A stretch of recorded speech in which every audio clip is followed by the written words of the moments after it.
ഞാനൊരു rape case കൊടുത്താലോ? What? അല്ല, നിനക്കെതിരെ ഒരു റേപ്പ് കേസ് കൊടുത്താലോ?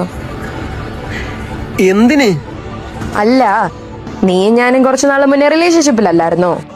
അന്ന് വിവാഹ വാഗ്ദാനം നൽകി നീ എന്നെ റേപ്പ് ചെയ്തു എന്നും പറഞ്ഞ്. ഷെറിൻ, അതിനങ്ങനെ ഒന്നും ഉണ്ടായിട്ടില്ലല്ലോ. ഉണ്ടായിട്ടില്ലേ? ഞാൻ വേണ്ട വേണ്ടെന്ന് പറഞ്ഞിട്ടും. എടാ, നമ്മളുടെ റിലേഷൻഷിപ്പ് ഇരുന്നപ്പം രണ്ടുപേരെ സമ്മതിച്ചിട്ടല്ലേ? അത് നീ വേണ്ട വേണ്ടെന്ന് തമാശക്കല്ലേ പറഞ്ഞത്? അതെ, പക്ഷെ കുറച്ചു ദിവസം മുന്നേ ഞാൻ ചാറ്റ് വായിച്ചേ. ഒന്ന് ഇരുത്തി വായിച്ച എല്ലാവർക്കും മനസ്സിലാവും അതൊക്കെ തന്നെയാണ്. പക്ഷെ അത് വെച്ചൊരു കേസ് കൊടുക്കാം.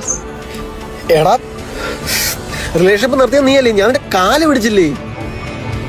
ഞാൻ അറിഞ്ഞോ നീ വലിയ ഇൻഫ്ലുവൻസർ സെലിബ്രിറ്റി ഒക്കെ ആവുമെന്ന്. അപ്പൊ പിന്നെ ചുമ്മാ ഒരു കേസ് കൊടുക്കാന്ന് വിചാരിച്ചു. പിന്നെ എന്റെ പേരും വെളി വരത്തില്ല. അങ്ങനെ ഒരു പരിപാടി ഇതിന്റെ ഇടയിലുണ്ട്.